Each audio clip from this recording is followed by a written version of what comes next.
Ladies and gentlemen, boys and girls, welcome back to Mismapasion, and although the WSL title is wrapped up, there still remains a lot hanging in the balance from the final relegation candidate joining Crystal Palace to the remaining spots for next season's Champions League. So let's get right into it and see how the penultimate game week fared in bringing these things about.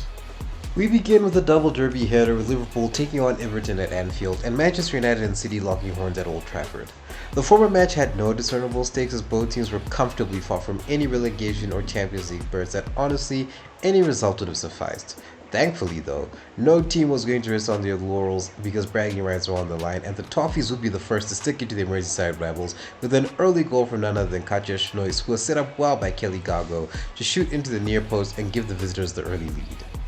The visitors were on top, but the hosts had not been too far deterred by their early setback as they enjoyed a large chunk of the possession, but could honestly not do too much harm to Everton as the latter were more than comfortable to give up the ball and defend their box, which did mean that Courtney Brosnan was kept busy but also rarely put under too much pressure, all things considered.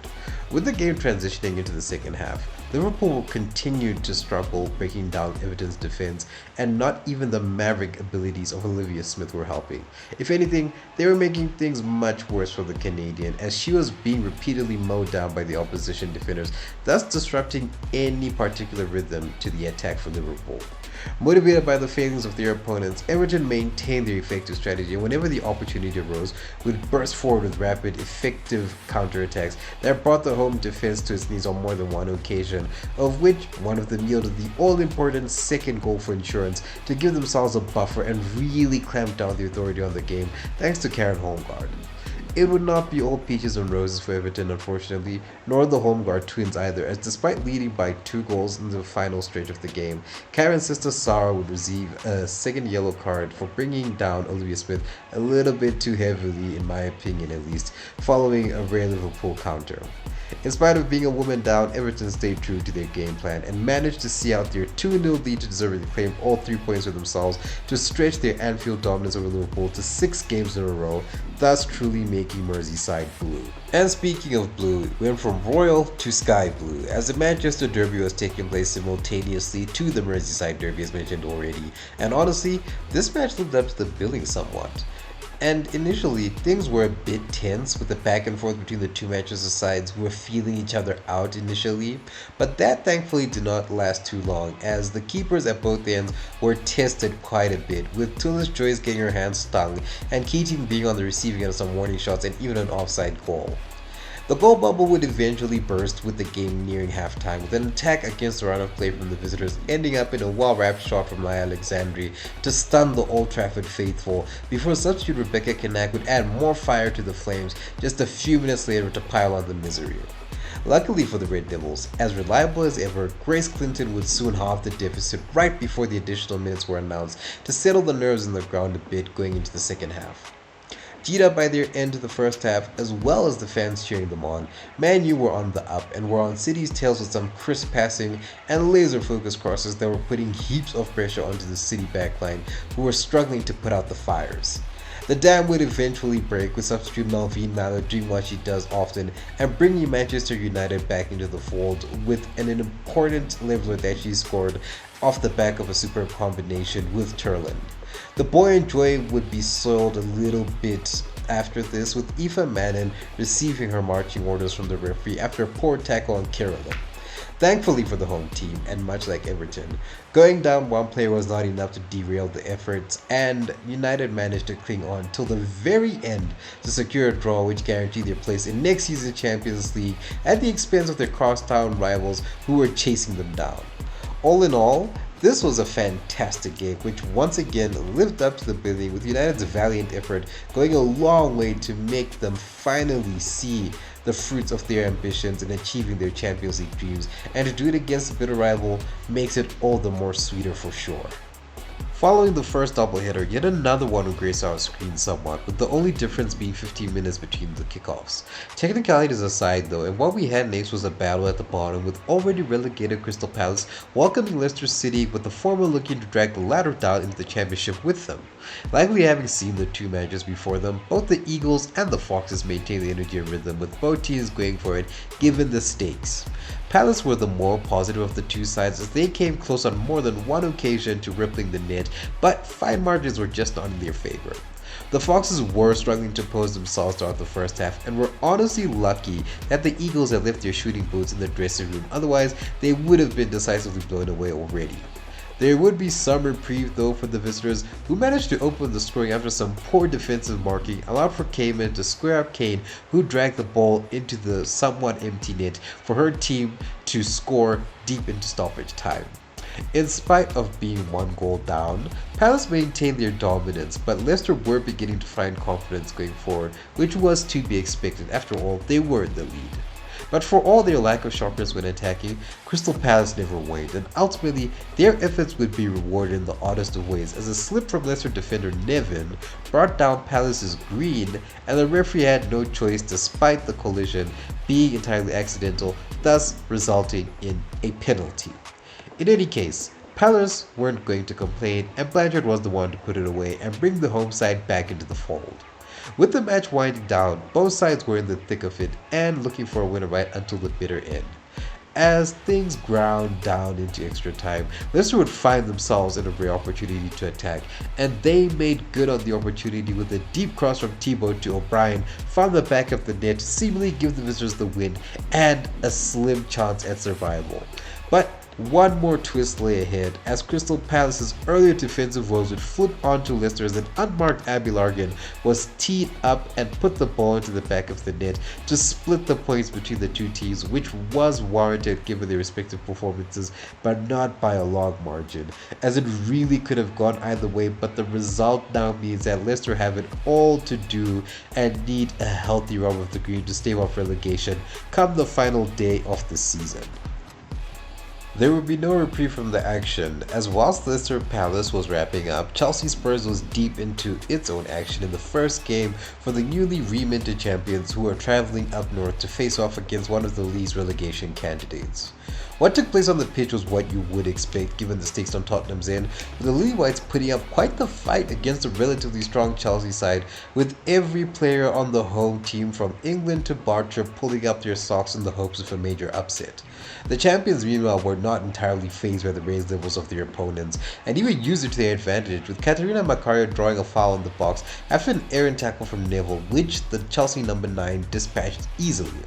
Despite being a goal down, Spurs kept themselves going and carved out a few opportunities for themselves on more than one occasion, with Grant and Sumanin being the closest to testing Hannah Hampton's resolve, which stood firm thankfully for the Blues. For all the good Hampton did to keep Chelsea ahead, Spurs goalie Cobb did better in keeping her side in the game, as she came in clutch time and again to prevent Chelsea from running away with it. Unfortunately for all the hard work, Cobb's teammates up top, they just couldn't find the back of the net, with Tottenham being held at bay for Chelsea to secure a narrow 1-0 win and leaving their London rivals with everything to play for in their final match of the season against Everton, which will be a must-win for the Lily Whites if they are to stay in the WSL. The final match on Sunday was yet another one that carried relegation ramifications, with West Ham United hosting Aston Villa, who were looking for one more win to secure their spot for next season's WSL off the back of their rampant victory against Arsenal.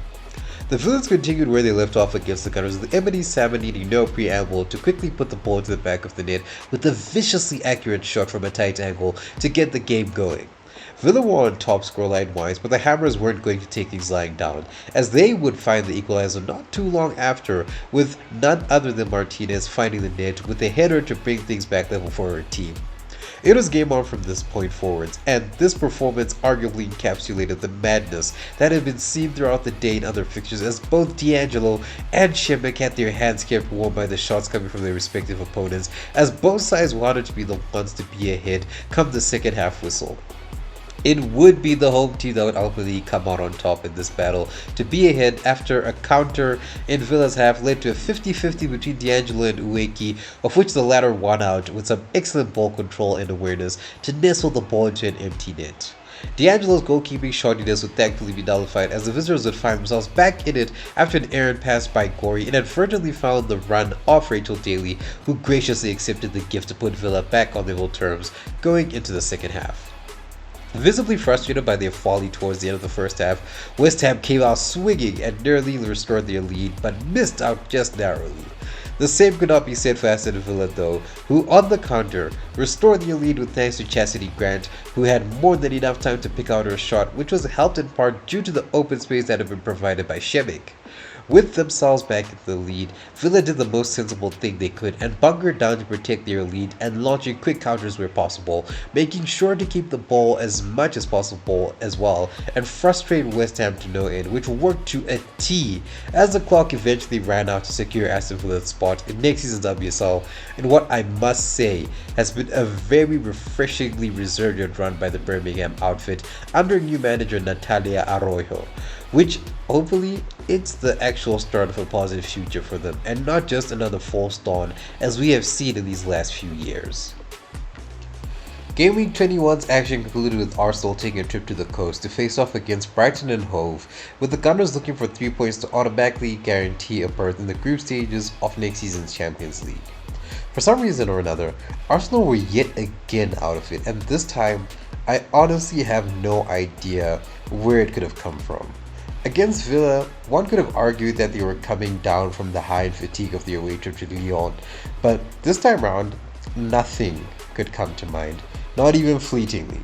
Brighton completely ran riot against the Gunners in this entire game, and that was despite the Seagulls not having much of the ball and the least amount of shots in comparison to their visitors. Renee Slager's side regularly fell victim to some very haphazard mistakes on their part that you honestly wouldn't expect them to make, especially with the highly porous defense to an attack that was more blunt than James. Contrast this to Brighton, who made their shots count with Kirby, Chankovic with a double, and Seke sinking Arsenal for 4, with the Gunners only managing to master half the goals thanks to Caitlin Ford and Mariona Caldente, with the latter scoring in the dying embers of the match. From a performative standpoint, this was honestly one of the worst Arsenal performances under Slagers, as her side honestly looked utterly disheveled. The team selection and player performances were completely off, with next to none of the players, be it Mead, Russo, Zinsberger, or Catley. There's genuinely no sugarcoating it, and it's honestly a shame because it is common knowledge that this team is really good, as this season has shown time and again. But these players, they're also they're capable of more than getting these kinds of results and these kinds of performances, but now they're in danger of giving up their position to Manchester United, who they will be facing on the final day, with that automatic Champions League spot on the line, and the Gunners just need not lose the game to claim the prize. But given their steep decline, especially that's come out of nowhere, it would be no surprise to see them falter once again. But enough ranting about Arsenal, because full props go to Brighton here, who were a well-oiled machine in this game. The players fought for every ball, defended every attack, and went forward with aplomb, which was really great to see. And the Seagulls' uptick in form has been good to see as well, considering that not too long ago, they themselves were in a free fall. But this result is highly impactful, and I hope this is something that they can continue to build on going into next season, because this team definitely has many places to go, and they can be considered dark horses come next season if they continue to build upon what has been arguably a very successful season. All things considered, despite their free fall and everything that I just mentioned, they have been fantastic, and I really hope that they continue to build on this and just increase the level of competitiveness in the WSL, in addition to what this result represented for them in its impact on a high level and a very well-deserved first-time win against one of the biggest clubs in England, of course. With the end of this game week, there only remains one more, and the season comes to an official end, with the table currently looking like so. Arsenal and Manchester United head into the final day with the automatic Champions League spot on the line, with the two teams going up against each other as already mentioned. Meanwhile, on the lower end of things, Leicester City and Tottenham face an uphill battle for survival, with West Ham and Everton being their respective final hurdles required to clear if they are to survive the drop. But only time will tell, so definitely there still is some drama to be had on the final day, despite some things already being confirmed, like the title, of course, and one of the relegation candidates. But that is going to be it for today's video. Thank you ever so much for watching and for sticking by. Please drop a comment below on anything that stood out for you in today's video. Please like, share, and subscribe if you enjoyed, and I'll see you in the next one.